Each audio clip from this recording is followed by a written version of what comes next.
Committee for Education, Environment, Sustainability, February 21st, 2018. Can we have a roll call? Calling the roll, Ms. Simon. Here. Ms. Brown. Here. Mr. Jones. Here. Mr. Schrein. Mr. Schrein is absent at the moment. Mr. Brady. Here. There is a quorum. Thank you. Do we have any public comment related to the agenda? No, Madam Chair, no one is signed in. So we have 2 minutes, actually 2 meetings for which we need to approve minutes, and that's November 15th, 2017, and 16th of November 2017. Can I have a motion? I make a motion to approve the minutes from November 15th and 16th of 2017, that we accept them. Seconded by Council President Brady. All in favor? Whoever was here? Aye. Aye. I know I was here. Okay. That I know. So thank you. We're going to move forward. We have, I think, 8 contracts that we need to approve, and ask that the Director Dorman come and address us with these contracts. Thanks for being here. And committee member Jack Schrein is present. Yes. Excuse me, Madam Chair, I'm sorry, you want me to read the first one into the record? Sure.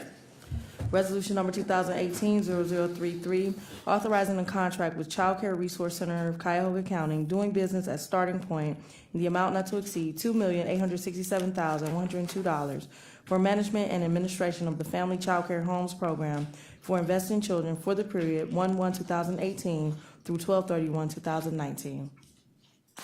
Okay, good afternoon. It's been since November since we were in front of the council, and if it would be okay, because we have so many contracts, we have our early childhood office staff and providers here. May I have them introduce themselves? Sure. Thank you. So, Billy, do you want to start, and we'll go?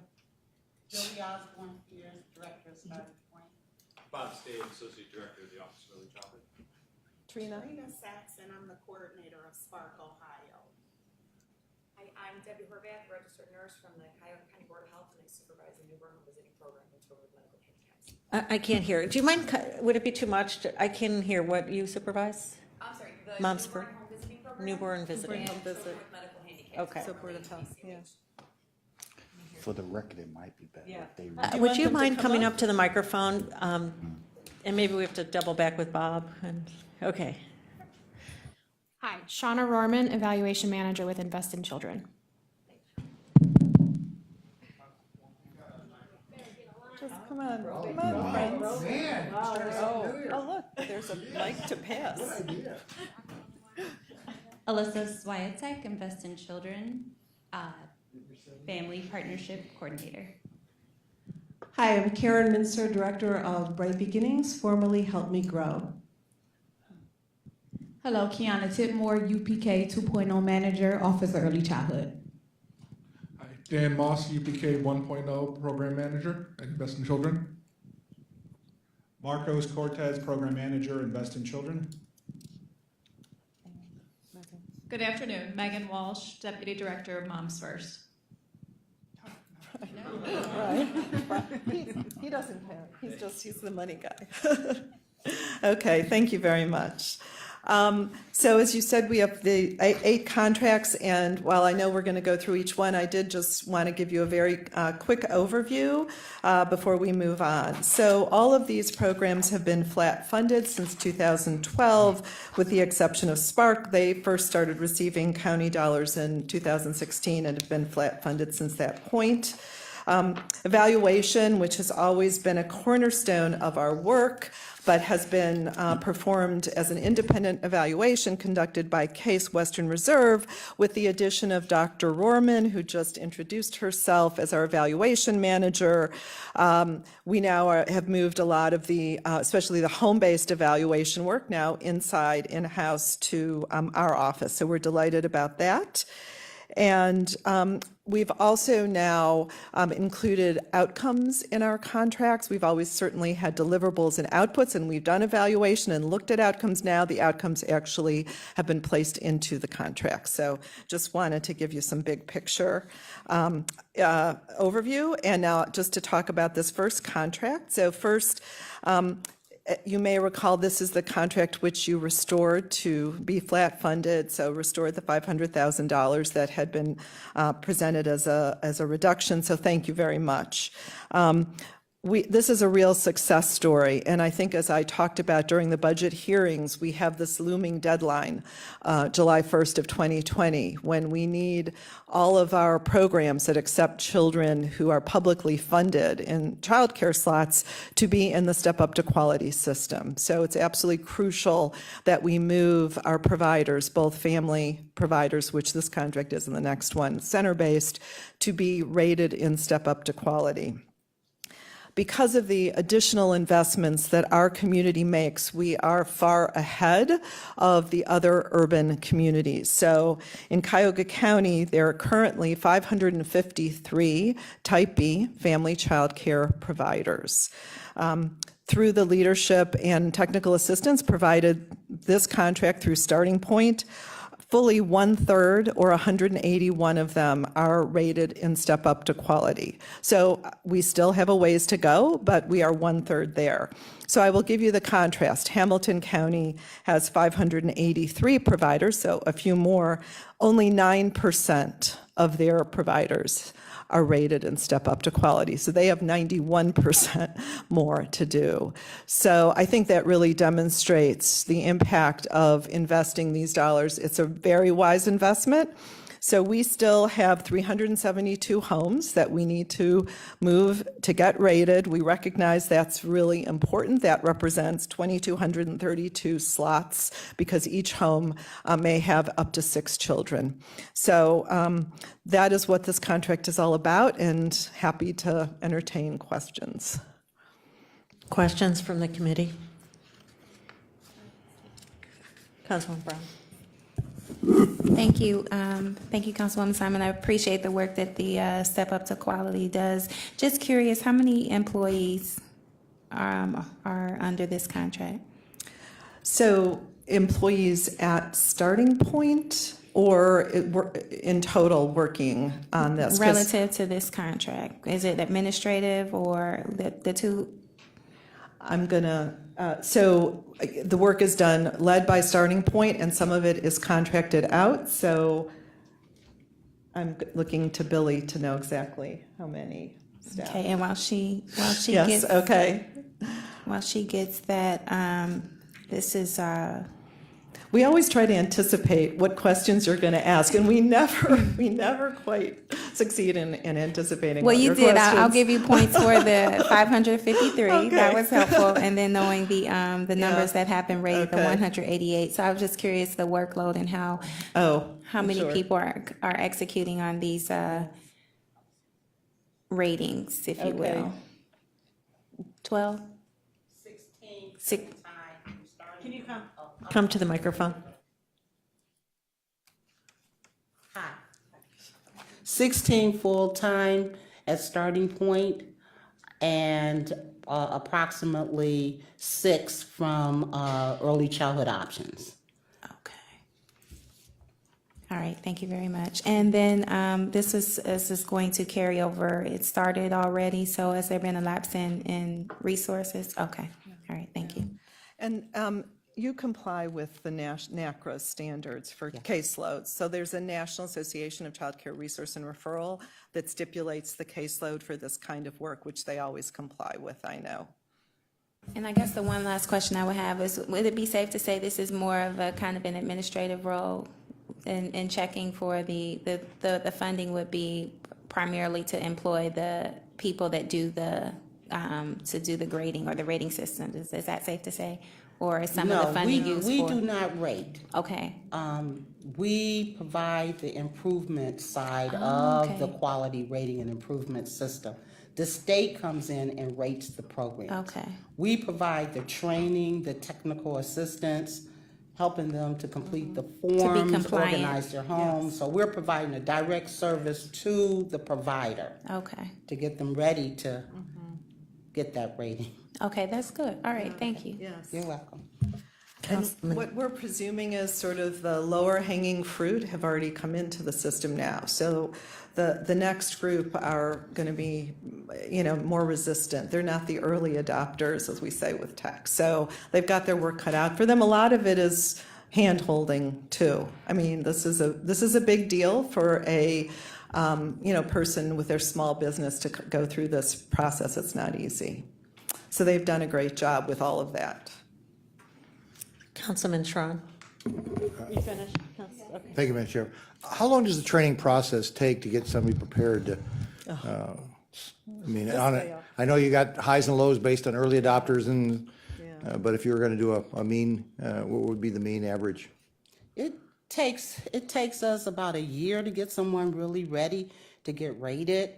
And it just depends on whether or not they have a degree or they already have a credential.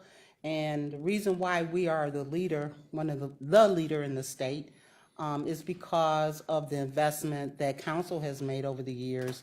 And we were able to do the CDA credentialing training. So a lot of our family child care home providers had that CDA. So when they were allowed to enter into Step Up to Quality, they were ready. But the group we're working with now, many of them are brand new family child care home providers, and we're starting from the very beginning. So it could take us a year to get a provider ready. But we have made a big effort to always keep a pipeline so that we're on schedule to move so many providers per month or every quarter. Those that would have been early adopters more than likely would have already been probably keyed up or teed up to get there sooner. Are you anticipating, have you budgeted for a longer period of training time with those who are fairly new at this process? Because it would strike me as that it would be normal that they would take longer for this next. You're absolutely right. So we have planned additional trainings for the providers who do not have that background. Now, was it 12 months what has been in the past, or is that your projected for this go forward current round of training? Well, we have providers at different stages. So we have some providers that are finishing up their CDA credentialing training because it's 135 clock hours of training alone just for them to be eligible to apply for a credential. So we've got folks that are finishing up a class now, and we have some folks that are in the middle of a class, and we'll start a new cohort class shortly. So I guess what I'm saying to you is that we keep the pipelines going, and it's not one set time when we start that training. Okay, but I was just thinking in terms of if somebody were to start today. If they started today, it would take us until the end of the year to get them ready. Okay, all right. And then once they're ready, are you doing a pre-assessment before the state would come in? Yes. Okay, and so you've done a pre-assessment, which makes a lot of sense. And you say, okay, this group is really ready, or this group maybe needs another 2 or 3 months before, because you don't want to have a failure rate on the passage. Exactly. Once you have determined that this person, this group, this team is ready to go, what's your success rate as far as a percentage of first time, huh? I would say probably about 90%. Okay, so you've got a 10% oops. That's acceptable. And usually the 10%, it's something that happens when the state comes out on the visit. Yeah. They forget something, but maybe they don't anticipate a question. Yes, but their paperwork and everything has already been approved before the state comes out. So we might, and 10% is probably high. Okay, well, I would accept. I would think 10% is a pretty decent number, to be honest. Thank you. So, thank you. Can I follow up? And what about retention of once they're credentialed? Once they get into Step Up to Quality, that's a different piece. However, it's important to know that part of this contract is that not only do we have to get providers rated, but we have to help keep them rated. So we have to continue to provide the ongoing training because they have to meet training requirements every year. I would say that at one point we were losing probably a good 15% of them easily.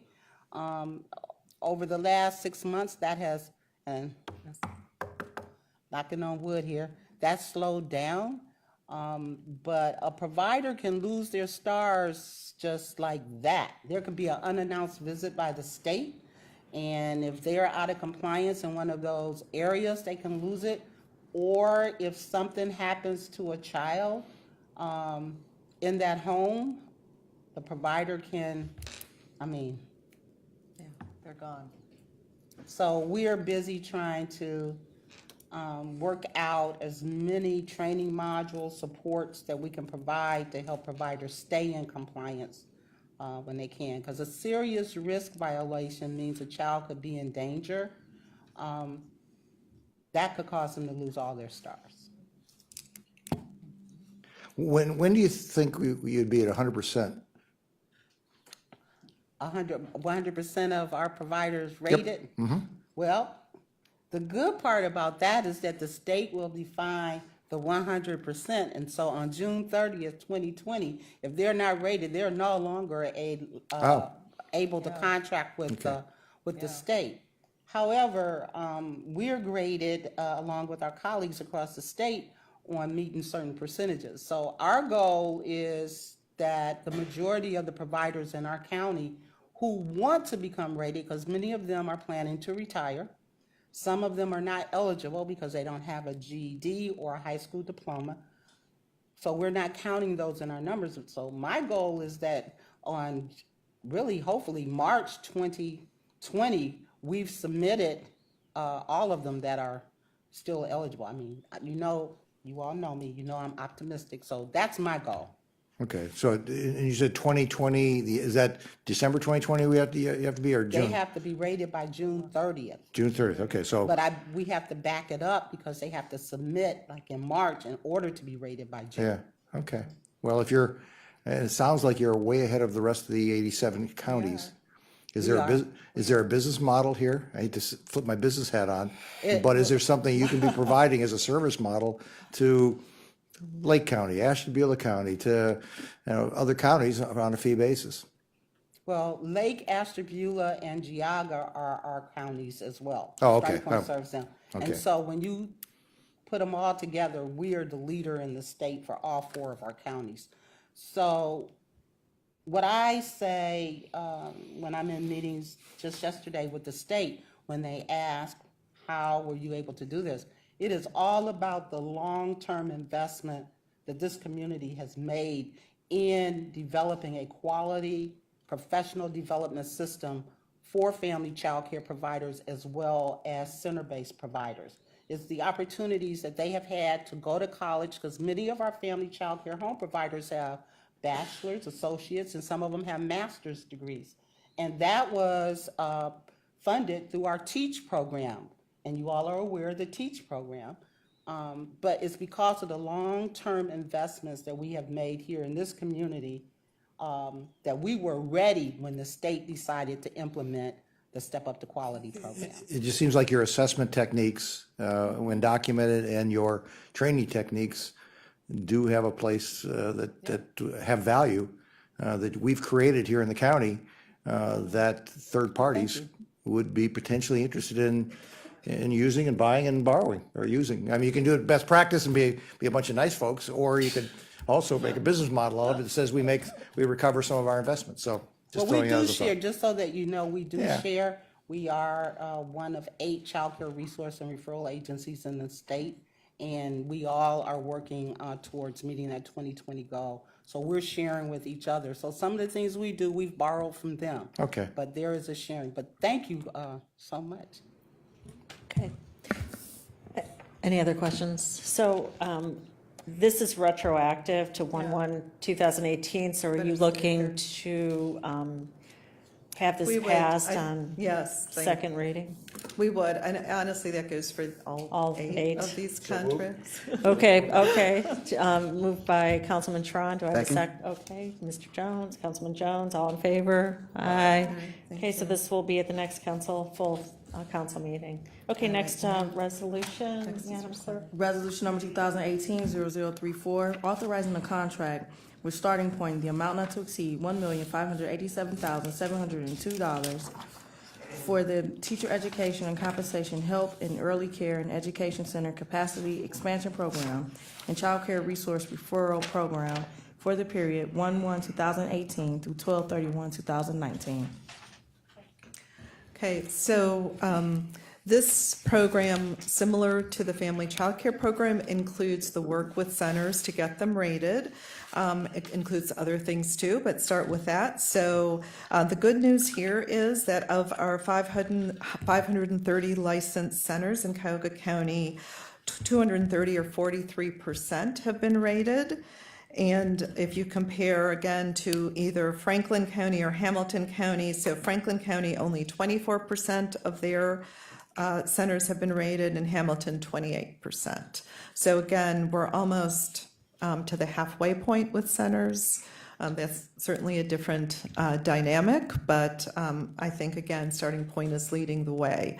In addition, there are dollars for TEACH program, which again, these are the scholarships which allow childcare professionals to move on with their college careers, which is an important part of what Billy was just talking about.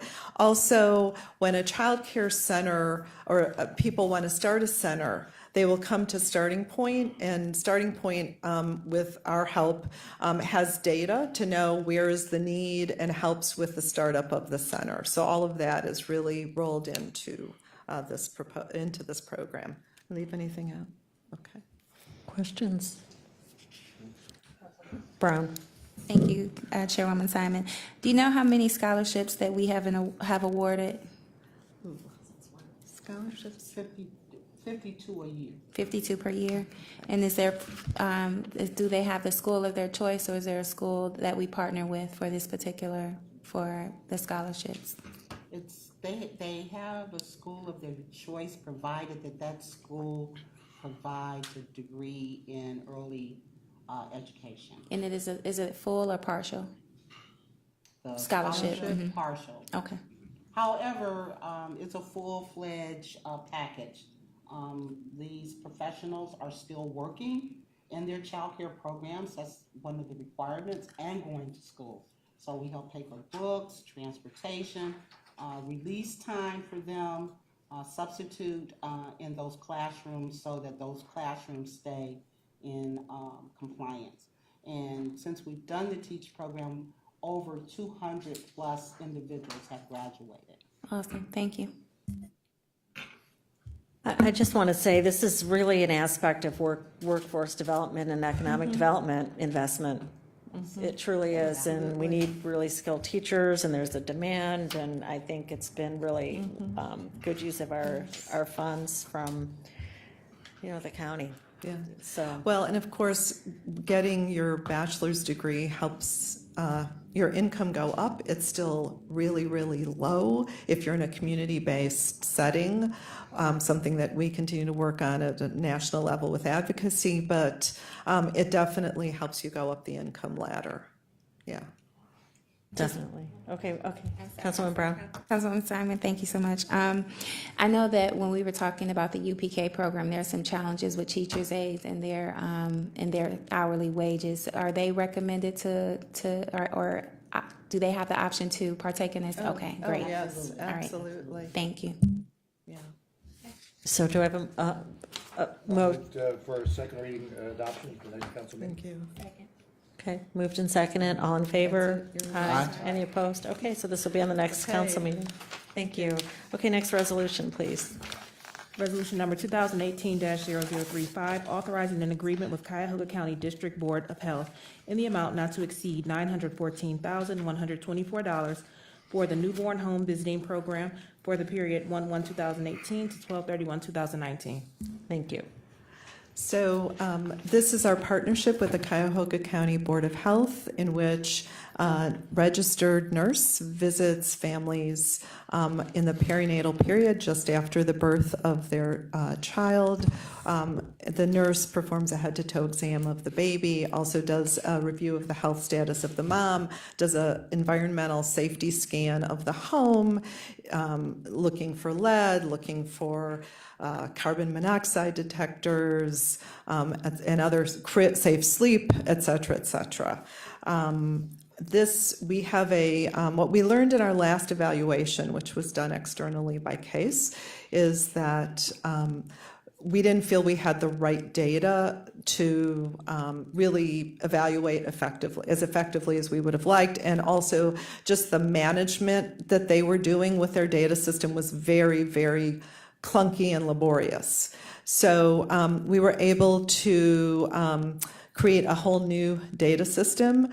And as you met Dr. Rohrman back there, she is now will be able to get in real time to look at the data. We're using Microsoft Power BI, if you're familiar with that software, which is able to do the analysis, et cetera. So we're really excited about this. It's the first time with one of our programs we'll have that ability. And it's, I think, made the management of the program at the Board of Health also much easier in terms of how they are able to assign cases to the nurses, et cetera.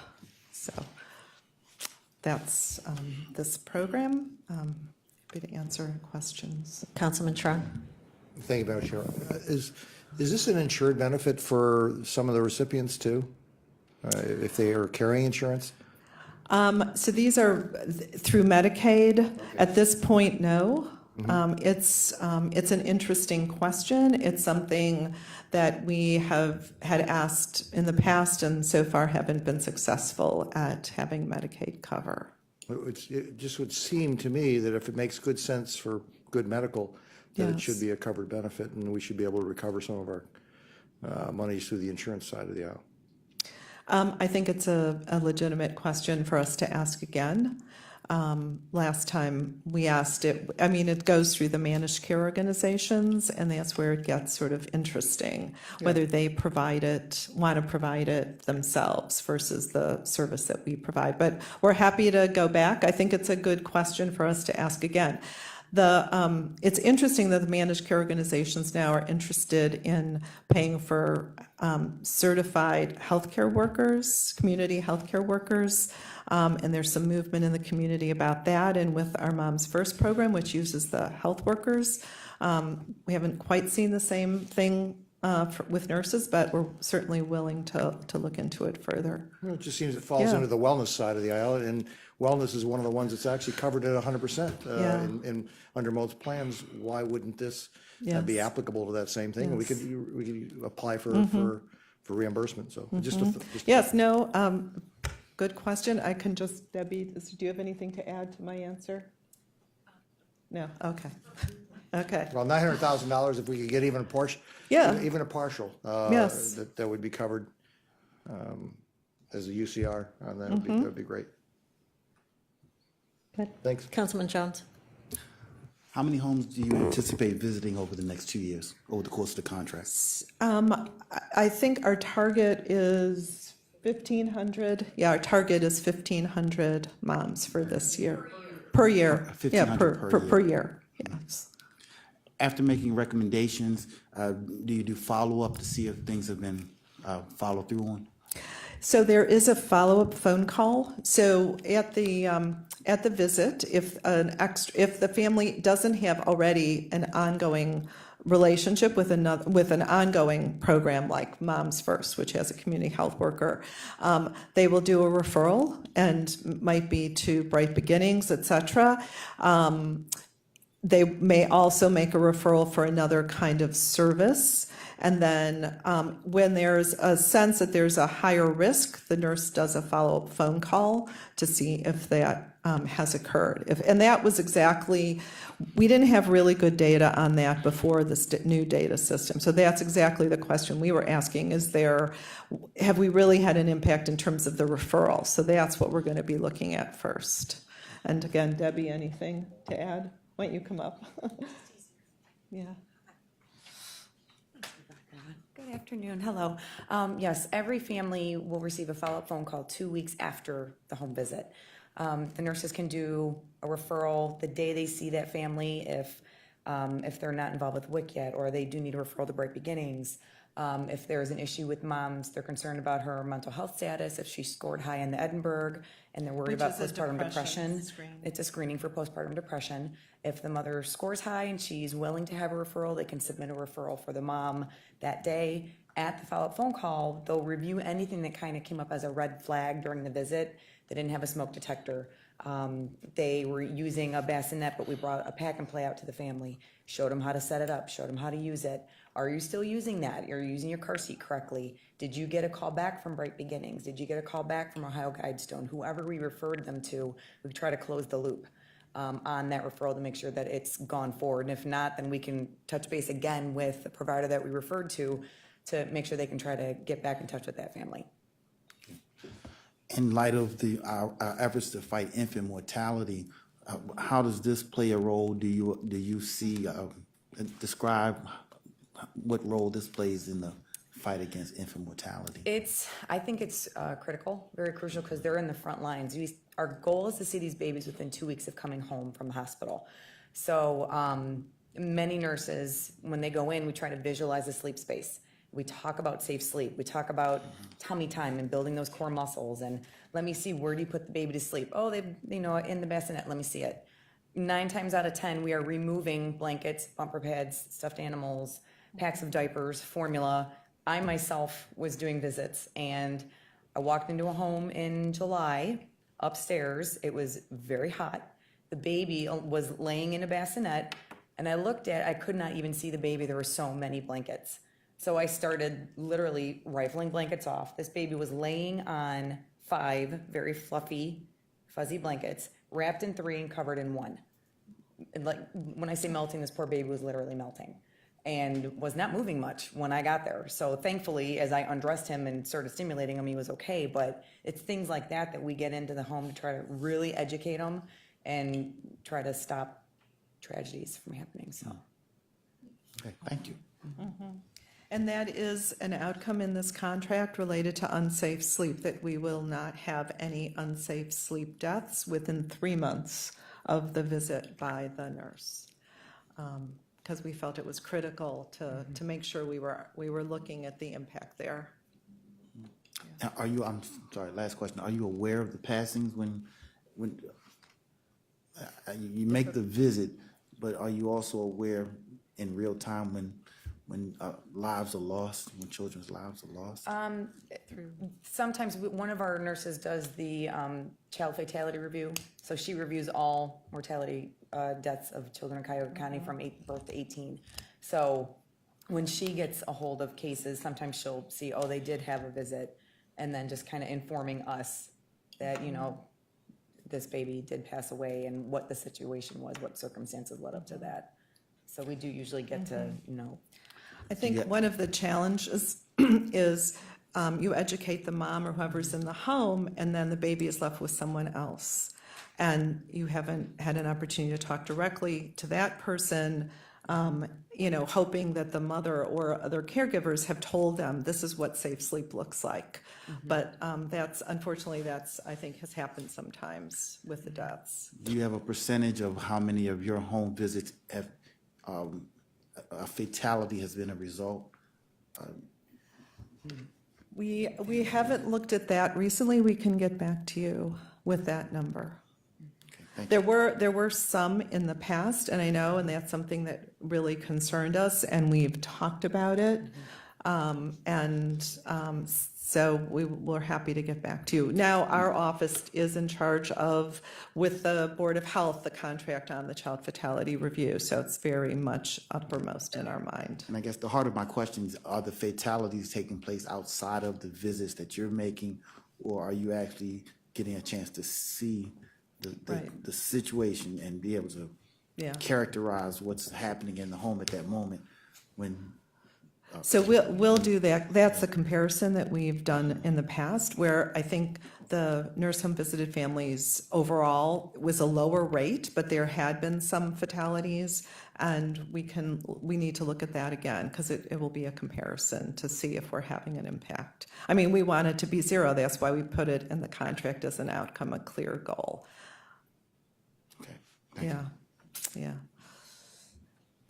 Sharon? whole SIDS issue is obviously a heartbreaking concern. Do you actually, because there is sometimes caregivers that would come and go, do you actually post recommendations as far as keeping blankets out of the bed, making sure that the child is sleeping on their front, and maybe even teaching swaddling techniques? Do you actually do something like that so that if there is a transitional caregiver that they could see what your recommendations are? We go through it with whoever is in the home at that time that we can get to come around and say, if you're gonna be taking care of the baby, you need to see, this is what a safe sleep space looks like.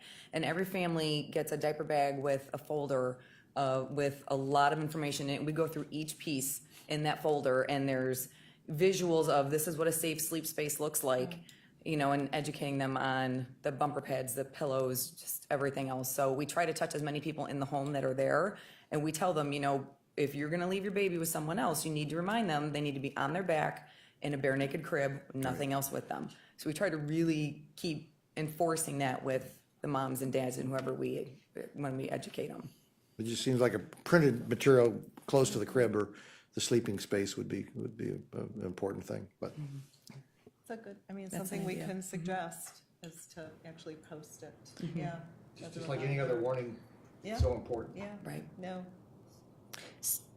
So I have a question. We used to visit all the moms, right? It was expanded before, and then it's restricted now to only recipients of Medicaid. Is that how we assess this? Right, and, yeah, so the state used to fund this universally, and it was, that changed in 2009. And then we had some gap funding we got some stimulus dollars, we got some foundation dollars, and then we were able to come back and have some levy dollars, but at a reduced amount. So it's we would love for it to be universal, because every mom who got the visit, and I met folks in the community, may know folks who got the visit, loved having the visit no matter who.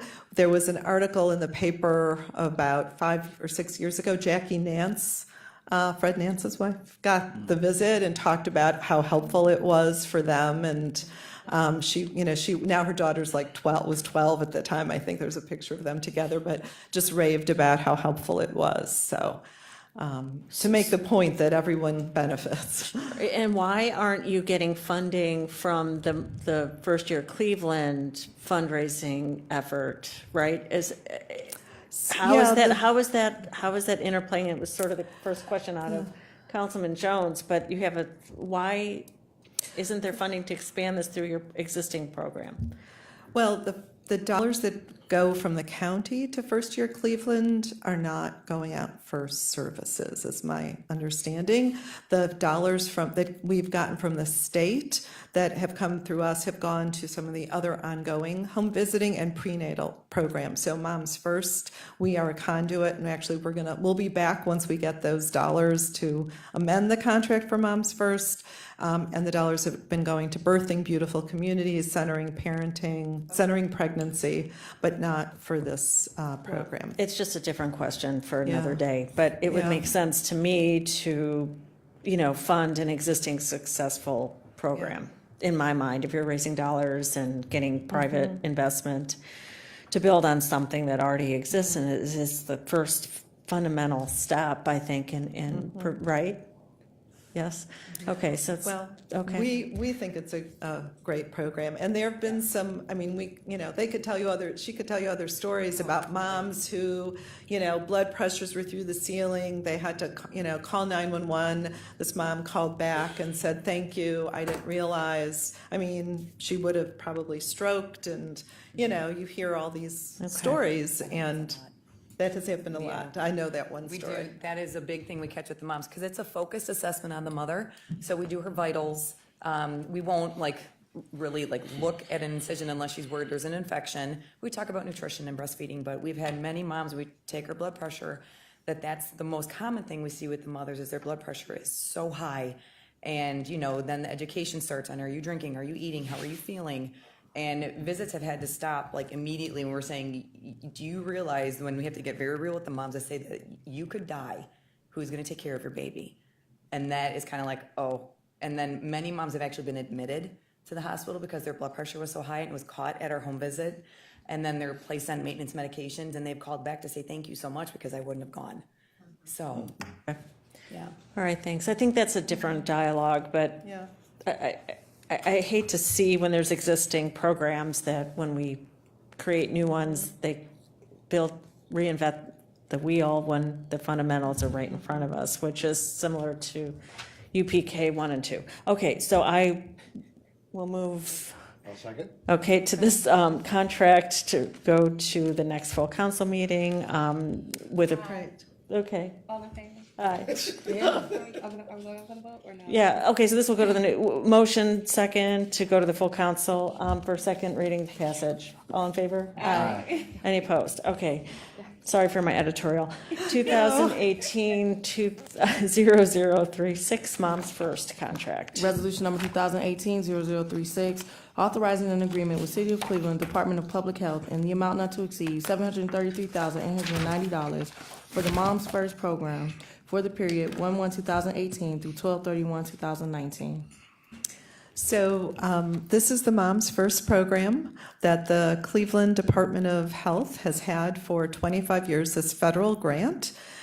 We provide dollars which allows more moms, and this is City of Cleveland, pregnant women to be visited. Our funds allow 337 additional pregnant women and then young and mothers to be served with the program. As I said, the Department of Health is the lead, and they contract with Lexington Bell, Harvard Community Service Center, May Dugan, and Ohio Guidestone to provide the home visiting program. It's community health worker model, and it's a curriculum, evidence-based curriculum that was developed at Florida State.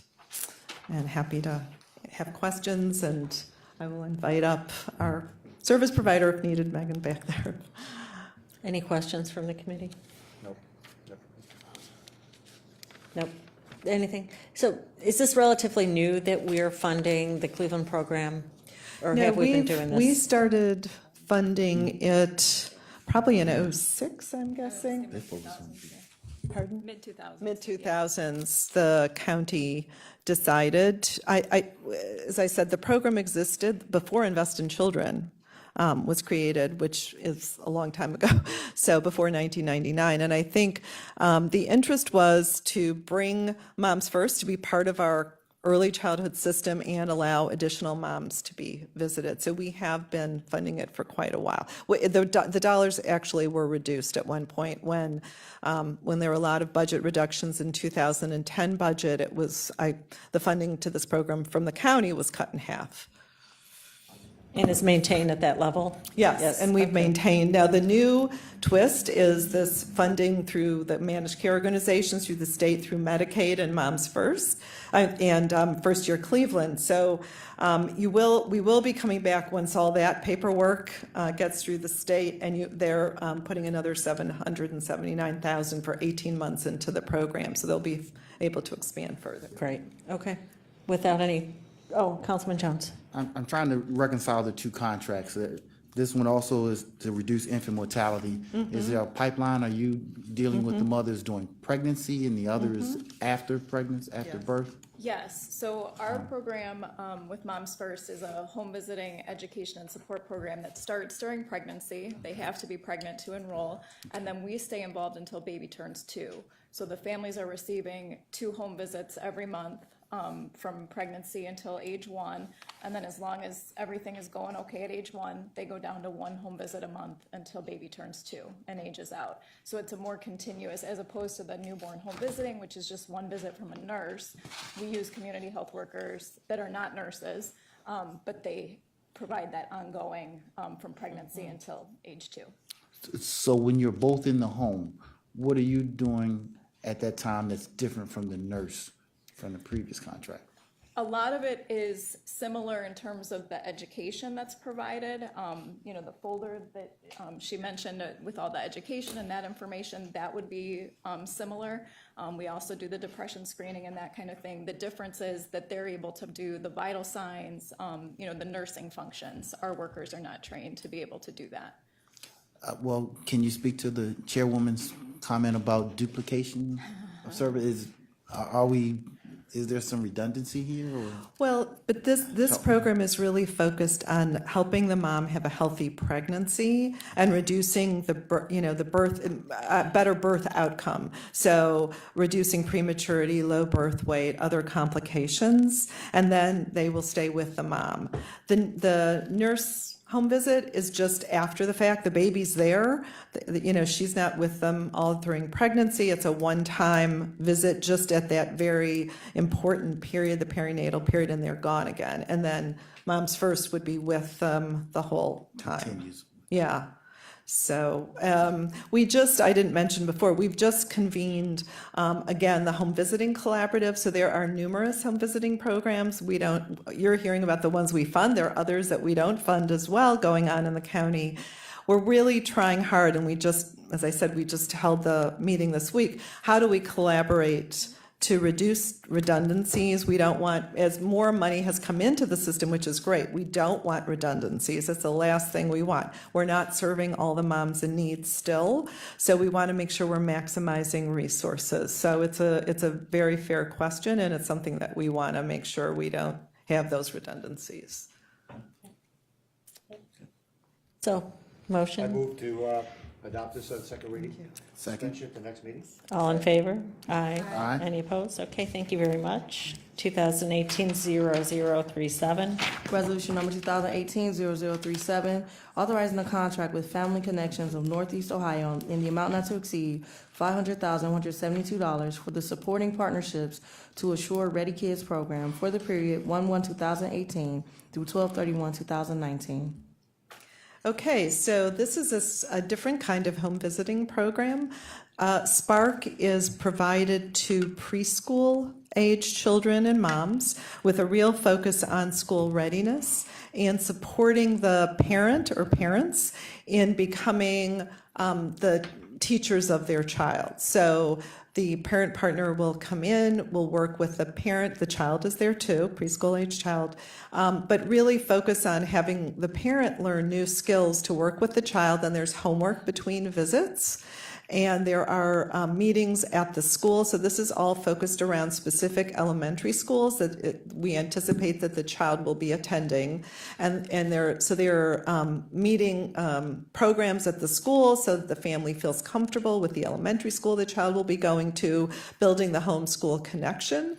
And again, it's all about pre-literacy, pre-numeracy skills and getting ready for school and helping the parent in their role, supporting the child in their development. And if you have detailed questions, I'll bring up Trina. Questions? Just who gets this service? That's all. How do we determine who's going to get a preschool visit? Well, we have partnerships with each school that we're associated with, so there is no Excuse me, I'm sorry. income Excuse me, I'm requirement. sorry. Could you scoot over to the microphone? Microphone, Trina. So there is no income requirement for SPARC. So if you're in a certain district that we serviced, anyone is eligible. So that's East Cleveland, Maple Heights, Warrensville, Warrensville. the city of Cleveland, west and east side. Yes. Okay. Any questions? So, Councilman Jones? Kind of expound a little bit on the same question. How does a parent find themselves receiving this type of preparation? And if I hear correctly, what the parent is getting is the opportunity to learn how to maybe read with the child and say, you should be reading more so that you're all prepared when you go to kindergarten, you know your colors, you read. Yes. That's what this is about? Yeah, so we do that through a recruitment process. So one of the goals of SPARC is to support a partnership. So before we enter into a district, we make sure that a principal, a superintendent, and everybody in that elementary school that we service, and I'll give you an example. So we're in the city of Maple Heights. The elementary school that we service is Abraham Lincoln. So prior to us starting this relationship at Abraham Lincoln, we had to make sure the superintendent, the principal, kindergarten teachers are all on board. So after we figured that out, we decide that that's one of the neighborhoods that we would like to work with. So we use the school a lot of times to recruit families and children because they have a preschool inside of this elementary school. So our caseload is a caseload of 40, and I'm sorry, I'll get to your question in a second. We have a caseload of 40. So if we do not fill that caseload from the preschool, then we open it up to the community. As long as that child is slotted to start kindergarten at Abraham Lincoln, we can service them. So once we get an interest that this parent is interested in this program, then we start a home visiting process. One of those first home visits is mapping out what the SPARC program entails for a parent, because the parent has a responsibility as well. And again, one of the goals is for that parent to learn about that child's learning style, to know what they need to know in order to transition into kindergarten successfully. The program started because a lot of children who started kindergarten were not prepared. And we know that from this assessment called the KRA, the KRA assessment. So from that assessment, they found out kids weren't ready. So then SPARC was initiated to help that parent get that child prepared for school. And we do that by visiting that parent monthly. And we have a 12-month lesson that's set by the state of Ohio's early content standards. So it's just not something that we make up to tell these parents. We have a lesson plan. So what we try to do is within 12 visits, by the end of those visits, really, we want that parent to do that lesson with the child. We're modeling 1, 2, 3, 4, or 5 months. And, we want them to be comfortable. And within that 12 months, we have programming in the schools as well. So what does that do? It gets a parent familiar with the school. So they don't have this anxiety of parent-teacher conference, or if there's a problem, going to the school to talk with the principal or the kindergarten teacher, because guess what? At those group lessons, the principal and the kindergarten teachers are there. So they get an opportunity to meet that administration prior to their children starting school. And that preschooler gets the opportunity to meet other students who they'll be in kindergarten with, so that transition is less stressful for mom and child. I have one other recruitment success story, and that is we utilized for East Cleveland with letters. So we asked our colleagues at Job and Family Services to generate, to mail out letters. We created the letter to talk about SPARC for families who lived in certain zip codes, which was just for East Cleveland, I think we did. And just to say, if you're interested in this program, please call. And filled up the program immediately that way, which saves a lot of on-the-ground time going to barber shops and all around East Cleveland trying to find the families. So we thought that was a great success, and we are continuing to try to use that model. I mean, when you hone it into very specific zip codes to know that these are the families we want to serve, and we were delighted. I personally was skeptical, but we filled up the program that way. Preschool is optional, is? Yeah. So far. Right, so Yeah. okay. Yeah. It's really important. It's a good program. And Yep. is this enough funding? Well, All right, I shouldn't even ask that open-ended So what question. I can Stop. tell All right, you is, right, it's a stupid so the county, we're very grateful that we got public funding, came through not this, started in 16. We still have grant funding in the amount of $260,000. We have grants from the Cleveland Foundation, Fowler Foundation, Third Federal, and St. Luke's, all to support the program. So the public dollars help leverage private dollars. At some point, of course, we would love to, increase the public dollars because it is a lot to keep chasing the grant dollars, but we are committed to keeping the kids served. Well, go ahead. I'm sorry, if I can add one thing too, what we are trying to do, instead of begging for funding from Rebecca every year, we're starting to go to school districts and actually asking school districts, this program has worked in your favor for 2 or 3 years, can you help? So we're starting that. We have one school district that is on board now who is actually starting to, pay for supplies, which is better than nothing. Well, what this does, obviously, to me, is help with the school rating.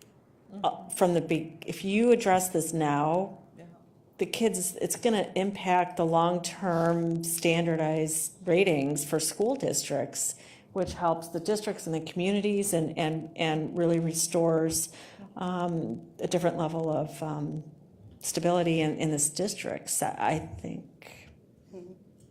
So, okay. I move, there's no, I didn't want to cut you off. Let's move along. Okay. Sorry, I thought you were looking for that. I was. We move to have this come before the council for a second reading suspension. Second, all in favor, aye. Any opposed? Okay, move on. Thank you. Good job, thank you. Nice to meet you again. Resolution 0038. Resolution number 2018-0038, authorizing a contract with Starting Point, the amount not to exceed $3,967,986 for the Special Needs Child Care Program for the period 1/1/2018 through 12/31/2019. Okay, so our special needs child care program was designed to ensure that child care providers had all the training, technical assistance, and equipment that they needed to be able to care for children with behavioral, medical, or developmental issues. And so the program, certainly the vast majority of the children, so there are about, 1,426 children served last year. And it's really the child care provider who gets the services of the training, the technical assistance, or if it's a medical issue, the equipment, to be able to care for that target child with the special needs. We have the provider agencies for the medical issues, it's the County Board of Health. For developmental issues, it's achievement centers, and the behavioral issues, Applewood, Beechbrook, Guidestone, Hannah Perkins, Murtis Taylor, and PEP all provide services. Again, so the provider can call and say, I need assistance, there's a child, I need more help. And the provider, Starting Point has a single intake, and then we'll assign the right provider to go out and assist that center. So I'll stop there and be happy to answer questions, or we'll call Billy up again too. I don't have any questions. Okay, nobody? Just one, do we work in concert at all with like Hattie Lorem, because they have the facility out there by the airport for working with special needs children through their dog daycare centers, and I know that dogs is a warm spot for our committee chair. Yes.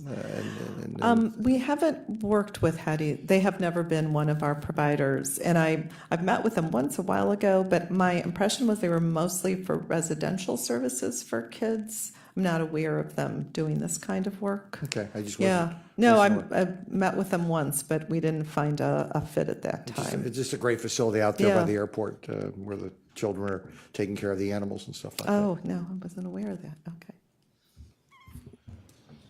Councilman Jones. How many families are served, children are served? So this last year it dollar was amount. 1,426 children. One important point with this program is we really believe that the technical assistance that is provided is really raising the level, the quality of the care for all the children in the classroom.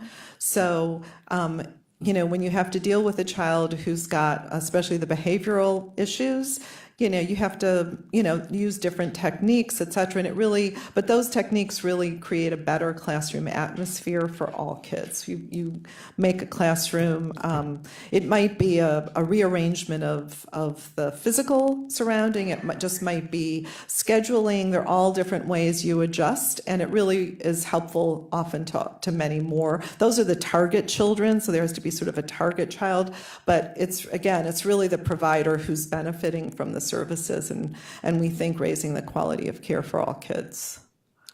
Thank you. Okay, motion by, So moved. Sec- I feel like I'm doing my gallery. we're moving, right, we are, Move to have second. Second reading, suspension for the next council meeting? Second. All in favor? Aye. Aye. Any opposed? Okay. Carries to the next meeting. Next resolution. Resolution number 2018-0039, authorizing an agreement with Educational Service Center of Cuyahoga County in the amount not to exceed $2,495,058 for the Bright Beginnings and Parents as Teachers programs for the period 1/1/2018 through 12/31/2019.